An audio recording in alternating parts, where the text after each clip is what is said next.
Hey, it's me, Russ, in rainy Seattle at October, Halloween-y time, right? And the scary thing going on here is Alternator in the Jeep Liberty. Look at that, it's a Jeep Liberty 2002. We're gonna do an alternator. Now, one thing good about this car, check this out. The great thing, alternator is right there. It's right here. Bam. See this part missing right here? I smacked it. A little tip for you, maybe get you home, is if you, like, say your battery light comes on and you're not sure what's going on, but your headlights are going dim and you're not able to get home or whatever, that might be your alternator. It's either alternator or your battery if your battery light comes on. And if you hit this with a hammer, if you find out it's your alternator, which I don't recommend if it's not your alternator, right? So it's a good idea to find out if it's your alternator or not. That's why it's good to have one of these guys. This gauge right here. If it's red right here, it'll show like less than 13 amps. If it's less than 10 amps, 11 amps, it'll go red, which means it's not charging your battery, which means your battery's about to die. So it's a good thing to have one of those devices to see, to diagnose whether it's your alternator or not. If that thing is green and you're having a hard time starting your car, then chances are you need a new battery. But if it's red, then you smack this with a hammer. Right? I'm telling you, old alternator, you smack it with a hammer and it bends these brushes in and it'll get you home.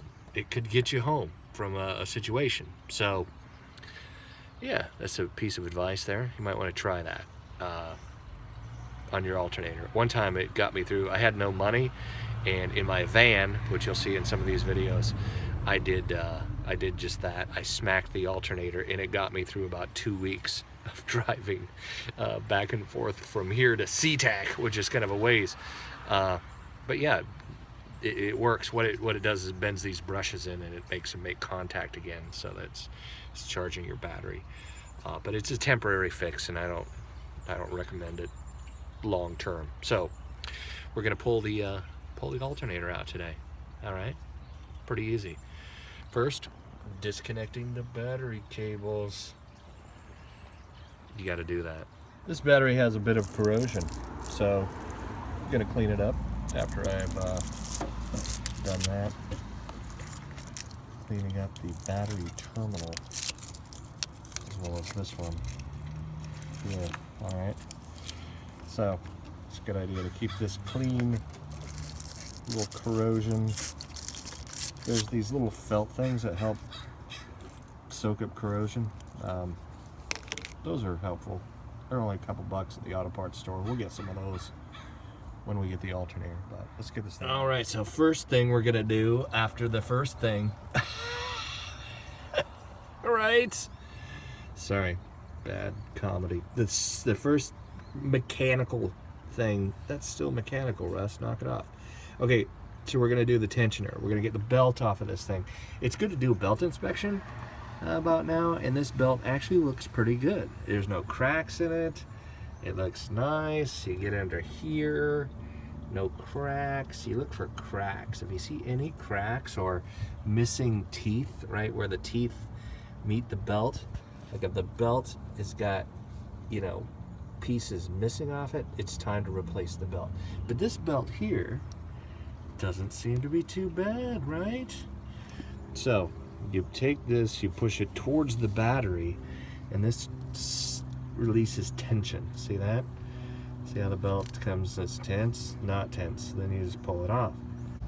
All right, you ready? So again, this goes here. This is how easy this is.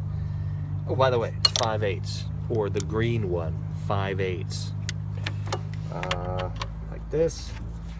Pull this way. You simply pull this belt off of there, like that. And you're gonna release the tension back over here. There we go. And you can just leave that kind of over here Don't let it jack with that, but yeah. So, taking the belt off. All right, so 15 millimeters is the size of this puppy here. I guess you could go 5/8 too, but you might strip it. You don't want to strip your thing. You don't want to do that.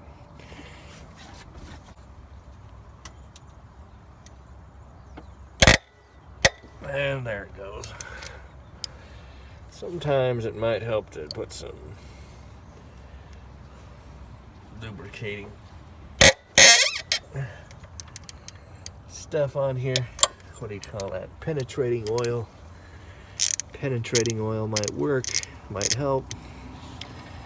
And this is your pivot screw right here. Screw number 1.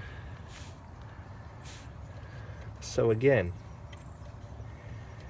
they say that being grateful for things, like I heard a guy was talking about this psych study that said negative thoughts tend to stick to your brain like Velcro, right?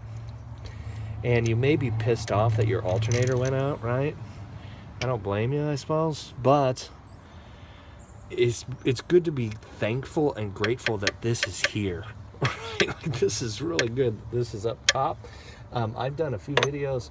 My van, my Dodge Caravan, it's buried way down there. The Kia Optima, that was an all-day job to change the alternator. So this alternator, being that it's right here in the front, is freaking awesome. So anyway, people who are thankful and grateful, you're right, the more thankful and grateful we are for stuff in our lives, these studies have said that people that have that kind of attitude, right, that when you can take time to contemplate the good in your life, you're a lot happier as a person, even when things go wrong. It's amazing that we're built like that, right? We're created like that. I'm kind of a Christian mystic, spiritual anarchist. So I also believe in some evolution. I believe that we're also part of a evolutionary process, and that's how we were created. All right, 13 millimeters. That removes this. So yeah, you're learning some shit, right? What? I didn't know I'd learn some shit about while I'm learning some shit. That's what happens. Sorry, I swear when I'm working on the car. Did I mention that? This video is probably not. If you work around cars, you're probably going to hear and or say swear words. Just so you know. Swear words come out. Swear words happen, you know? I don't know. It's just the way it is.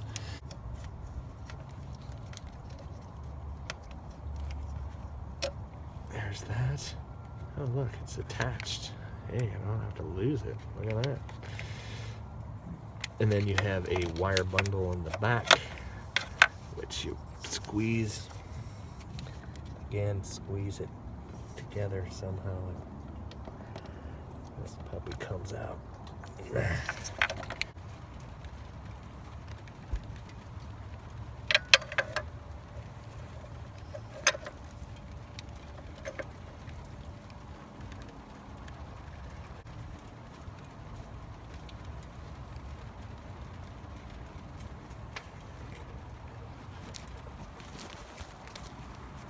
Check it out. This is the new alternator. And it goes in like this. So the first thing you want to do is line up. This is where it pivots, right here. This kind of thing pulls in when you tighten it up. It'll pull this bolt in to kind of make it so it's not sloppy. That's why you want this. You want to tighten this thing down good right here. Well, my hand's in the way. So yeah, this bolt here, it needs to be tightened good because it'll pull this to where it's not sloppy. Because you see right now, we got some slop, and you don't want slop at all. long bolt. There we go. And there. That was the 15 millimeter, 15 HD. Look at that, an HD, 15 millimeters. So, I'll keep tightening this up. Okay, now that it's starting to thread, you start to feel it there. Now, another thing we want to do before that is put this bolt in here. See the slop still? I haven't tightened it up yet. But we're going to tighten this one down a little bit just so it's in the hole, and we make sure that everything lines up, because this is something that's fairly important, because this'll, if there's too much slop here, this belt will go bad faster because it's not true. I learned about what spinning true means when I was a machinist in the aircraft industry. Basically what spinning true means is that all these things are spinning at an axis where there's not a lot of resistance for the belt, for example. So when it's spinning true, it's not sloppy, it's not moving around like that, right? It's not choppy. So, all right, got that straightened out, and I've put the bolt back in, these bolts back in, and I released the tensioner, and I put these on. So, don't worry about this too much. It'll correct itself, right? It'll find its groove. Just when you put the, see, the tensioner is right here. One thing to watch out for that I'm reviewing here. So again, tensioner. Pull it this way towards the battery. See that? It releases the tension. You want to make sure that that is wrapped around there fairly well. Once you start the engine, it'll correct itself, but you don't want it rubbing against your water pump or anything, right? Because that's your water pump. So, yeah. Boom. Everything's back together. And successfully, right on. You have put an alternator in. Good job. You should pat yourself on the back. Go have a beer. I don't know. Do something fun. Oh wait, you didn't put the freaking. You're not even able to start the car if you don't put that back on. You know that, right? I can't believe you forgot that. I forgot that. I know I forgot that. You know, you work things out. It would be fairly easy to troubleshoot that, wouldn't it?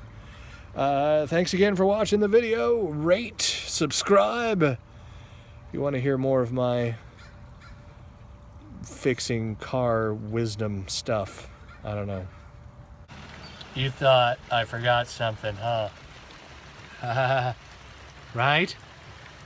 I got him. Nah. Battery. You put these under your battery terminals, it keeps the corrosion down. It's not perfect technology, but it works. And it's pouring rain out here. Look at that. I'm getting rained on. Here in the Puget Sound, Seattle area. Go figure. Later, homies.